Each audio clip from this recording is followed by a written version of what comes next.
Welcome to Hamburg Mandarin. Nice to see you all again. Since we have some basic knowledge about measure words now, you must be ready to learn more measure words.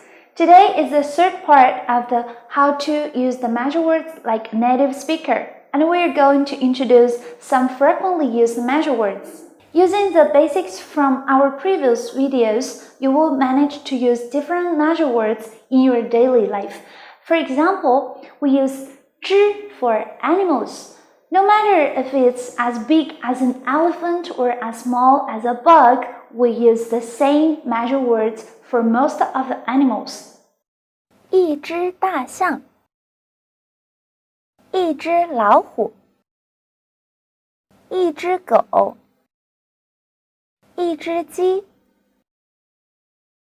一只蝴蝶，一只蚊子。Some of the measure words are used according to the object's shape. For example, we use 张 for objects that are thin and flat, like paper. 一张纸，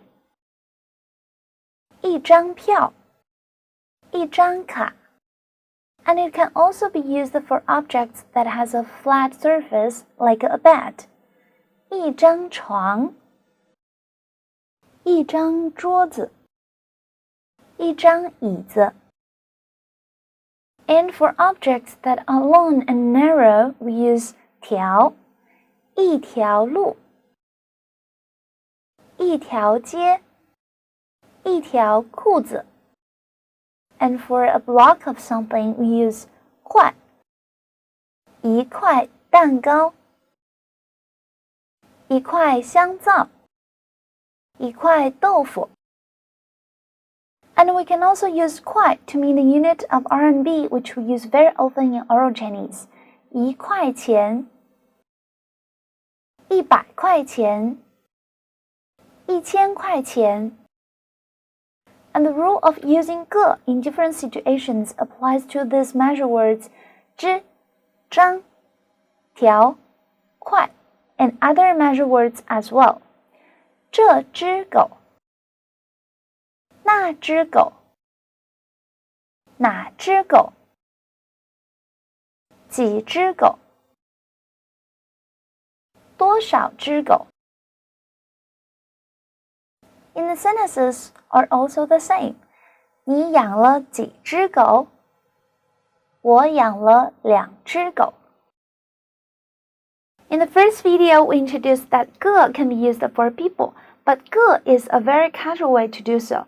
If we want to show respect to the persons we refer to, we need to use another measure word 位, such as 一位客人。That's why when you go to a restaurant in China, the waiter will ask you how many people by saying 几位. 几位 because they want to show respect. And you will also hear 这位小姐 or 这位先生。Okay, we've learned so many measure words for today. 只 for animals, 张 for objects that are thin and flat, 条 for objects that are long and narrow, 块 for a block of something, and it's also the unit of RMB orally. And we also learned the respect form of measure word for people, 位. Great! I hope our videos help you understand more about how Chinese people use measure words in our daily life. But as measure words are a really big thing, there's no way to list and give all the examples in this short video. But we will share a list of measure words on our website. If you have any good points to raise or questions about measure words, feel free to leave in the comment area and we will reply you as soon as possible. Thank you so much for watching. I'll see you next time.